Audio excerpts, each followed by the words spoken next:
मनसेचे नेते संदीप देशपांडे, बाळा नांदगावकर, नितीश सरदेसाईंनी देवेंद्र फडणवीसांची भेट घेतल्याची माहिती समोर येत असतानाच आता मनसे नेत्यांनी मुख्यमंत्री एकनाथ शिंदेंची देखील भेट घेतल्याची माहिती आहे। त्यामुळे आता मनसे महायुतीत सहभागी होणार असल्याच्या चर्चा रंगल्या आहेत। तिन्ही पक्षांतील नेत्यांची 8-10 दिवसांत बैठक होणार असल्याची ही माहिती मिळत आहे।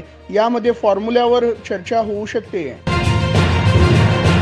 एकीकडे राज ठाकरे महायुती सोबत जाणार असल्याच्या चर्चा असताना आता रोहित पवारांनीही त्यांना ऑफर दिली आहे। राज ठाकरे आमच्या सोबत आले आणि सर्व पक्षांना ते मान्य असेल तर त्यांचे आम्ही स्वागत करू, असे वक्तव्य आमदार रोहित पवारांनी केले। राज ठाकरेंची भूमिका आम्हाला भावली, ते जनतेच्या मूळ प्रश्नावर बोलतात, असेही यावेळी रोहित पवार म्हणाले।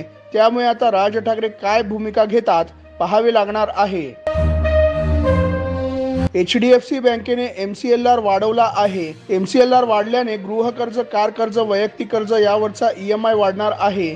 नवीन कर्ज घेणाऱ्या ग्राहकांना पूर्वीपेक्षा जास्त व्याजदर द्यावे लागणार आहे। त्यामुळे बँकेतून कर्ज घेणाऱ्या ग्राहकांच्या खिशाला मोठा फटका बसणार आहे। हे नवीन दर आज म्हणजेच 8 फेब्रुवारी पासून लागू होणार आहे। एका महिन्याचा MCLR 5 BPS ने वाढून 8.85% वरून 8.90% केला आहे। पंतप्रधान नरेंद्र मोदी ओबीसी समाजातील नाहीत, ते देशातील जनतेशी खोटे बोलत आहेत, असा दावा काँग्रेस नेते राहुल गांधींनी केला। ते भारत न्याय यात्रेदरम्यान ओडिसामध्ये बोलत होते। मोदींचा जन्म तेली समाजात झाला। 2000 साली भाजपने तेली समाजाला ओबीसी दर्जा दिला। मोदींचा जन्म सामान्य प्रवर्गात झाला। मोदी कोणत्याही ओबीसीला स्वीकारत नाहीत। ओबीसी नसल्यामुळे ते जात जनगणना करणार नाहीत, असेही राहुल गांधी म्हणाले। मुख्यमंत्री एकनाथ शिंदे यांनी मोठी घोषणा केली आहे। प्रत्येक नागरिकांच्या आरोग्याची काळजी घेतली जात आहे। आपण मुख्यमंत्री सहायता निधीतून 180 कोटी रुपये गरजूंना वाटप केले। आता लवकरच राज्यात आपण राईट टू हेल्थ कायदा आणणार असल्याचे त्यांनी सांगितले। डोकी जिल्हा धाराशिव येथील तेरणा कारखान्याच्या मैदानावर कार्यकर्ता मेळावा घेण्यात आला। यावेळी ते बोलत होते।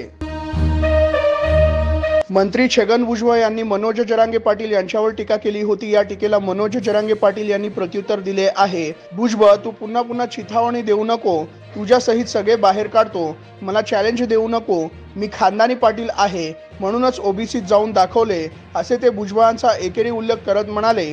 तुझ्यासारखे ओबीसींचे खाऊन वर तांगडी करणारा मी नाही, असेही जरांगे म्हणाले। मंत्री छगन भुजबळ यांनी मनोज जरांगे यांच्यावर एकेरी उल्लेख करत टीका केली आहे। मनोज जरांगे स्वतःला काय समजतो, हिम्मत असेल आणि खरा पाटील असेल तर तू मंडल आयोग संपवून दाखव। तसेच तुला हे समजायला पाहिजे की तुला ओबीसीतून आरक्षण पाहिजे आणि तू मंडल आयोग संपवणार असे म्हणतो, मग मराठ्यांना ओबीसीत कसे मिळणार, असा सवालही भुजबळांनी जरांगेंना केला आहे। राष्ट्रवादी पक्ष आणि चिन्ह हे अजित पवार गटाला मिळाले आहे। त्यामुळे शरद पवार गटाला मोठा धक्का बसला आहे। आता आगामी लोकसभा निवडणुकीच्या पार्श्वभूमीवर शरद पवारांनी पुन्हा दंड थोपटले आहे। दिल्लीतून आल्यानंतर पुढच्या आठवड्यात ते राज्यव्यापी दौरा करण्याची शक्यता आहे। बारामतीतून ते दौऱ्याला सुरुवात करणार असल्याचे बोलले जात आहे। येत्या 15, 16 आणि 17 फेब्रुवारीला ते बारामतीत दौरा करण्याची शक्यता आहे। महाराष्ट्र सरकार आणि गुगलमध्ये सामंजस्य करार झाल्याची माहिती उपमुख्यमंत्री देवेंद्र फडणवीसांनी दिली। AI मुळे जवळपास प्रत्येक कामाच्या स्वरूपांमध्ये आमूलाग्र बदल होत आहेत। शेती क्षेत्रात याचा मोठ्या प्रमाणात वापर केल्याने शेतकऱ्यांना याचा लाभ घेता येणार आहे, असे ते म्हटले। शेती, सस्टेनेबिलिटी, स्टार्टअप, हेल्थ केअर, कौशल्य आदी विविध क्षेत्रात सरकार व गुगल एकत्र काम करणार आहे, असेही ते म्हणाले। अभिनेत्री कृती सेनॉन व शाहिद कपूरचा आगामी चित्रपट तेरी बातों में ऐसा उलझा जिया रोजी रिलीज होत आहे। रिलीजच्या 1 दिवस अगोदर कृती प्रभादेवी येथील सिद्धिविनायक मंदिरात पोहोचली होती। तिने सिद्धिविनायकाचे दर्शन घेऊन चित्रपटाच्या यशासाठी प्रार्थना केली। कृतीने यावेळी पिवळ्या रंगाचा ड्रेस परिधान केला होता। यावेळी तिला पाहण्यासाठी तिच्या चाहत्यांनी मोठी गर्दी केली होती। संसदेच्या अर्थसंकल्पीय अधिवेशनात बोलताना पंतप्रधान नरेंद्र मोदींनी माजी पंतप्रधान मनमोहन सिंग यांचे कौतुक केले। मला विशेषतः मनमोहनजींचे स्मरण ठेवायचे आहे। त्यांनी या सदनाला आणि देशाला दीर्घकाळ मार्गदर्शन केले आहे। त्यांनी जबाबदारी काय असते हे शिकवले। मनमोहन सिंग हे खासदारांसाठी प्रेरणादायी उदाहरण आहेत। जेव्हा सभागृहावर चर्चा होईल तेव्हा त्यात मनमोहन सिंग यांची नक्कीच चर्चा होईल, असे ते म्हणाले। म्यानमार भारत सीमा भागातील मुक्त संचार केंद्र सरकारने कायमस्वरूपी थांबवला आहे। इम्फाळमधील मैतेई समुदायाने या मार्गाने काही दहशतवादी संघटना भारतीय हद्दीमध्ये घुसखोरी करत असल्याचा आरोप केला होता। या सीमेवर कसलेच कुंपण नसल्याने तेथून मोठ्या प्रमाणावर अंमली पदार्थांची तस्करी केली जात असल्याचेही त्यांनी म्हटले होते। काल अमित शाह यांनी सीमा भागात 1,500 किमीपर्यंत कुंपण घालण्याची घोषणा केली होती। ठाकरे गटाचे माजी नगरसेवक अभिषेक गोसाळकर यांच्यावर दहिसरमध्ये मॉरिसन नोरोन्हाने 5 गोळ्या झाडल्या आहेत। या घटनेचा व्हिडिओ व्हायरल झाला आहे। व्हिडिओत ते सर्व एकत्र बसून बोलत असल्याचे दिसत आहे। हा गोळीबार काही वैयक्तिक कारणातून झाला असल्याचे सांगितले जात आहे, तर मॉरिसने स्वतःवर 4 गोळ्या झाडून आत्महत्या केली आहे।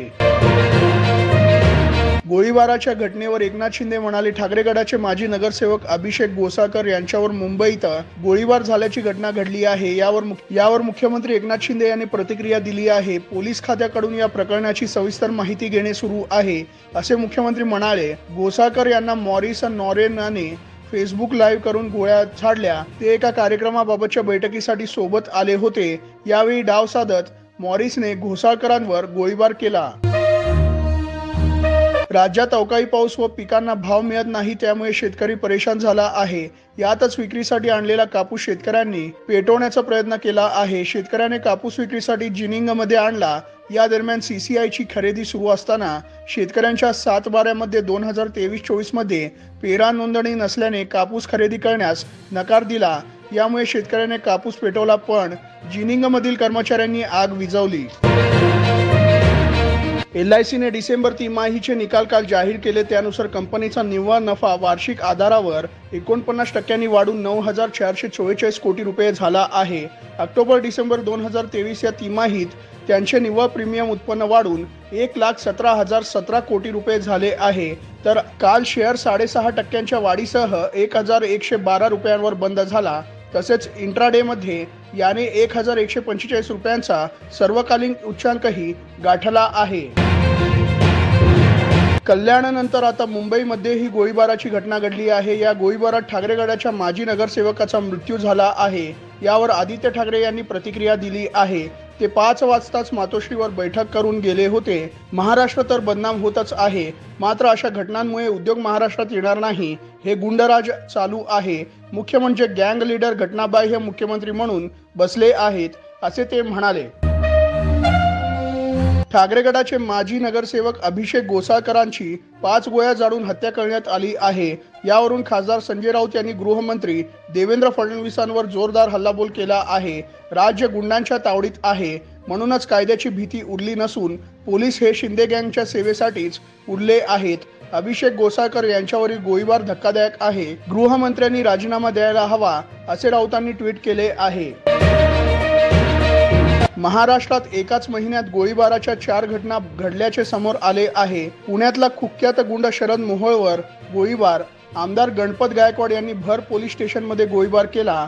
जळगावच्या 40 गावमध्ये भाजपच्या माजी नगरसेवकावर गोळीबार झाला। मुंबईत माजी नगरसेवक अभिषेक गोसाळकर यांची गोळी झाडून हत्या करण्यात आली। राज्यात एकामागून एक गोळीबाराच्या घटना घडत असताना मुख्यमंत्री आणि गृहमंत्री ठिकाणावर आहेत का, असा सवाल विरोधी पक्षनेते विजय वडेट्टीवारांनी केला। अशा बातम्या पूर्वी बिहार आणि उत्तर प्रदेशमधून यायच्या। आज हे चित्र महाराष्ट्रातील जनता बघत आहे। मुख्यमंत्री उपमुख्यमंत्री गुंडांना राजाश्रय देत आहेत। राज्यात काय सुरू आहे याची जाणीव सत्ताधाऱ्यांना आहे का, असेही यावेळी वडेट्टीवारांनी म्हटले आहे।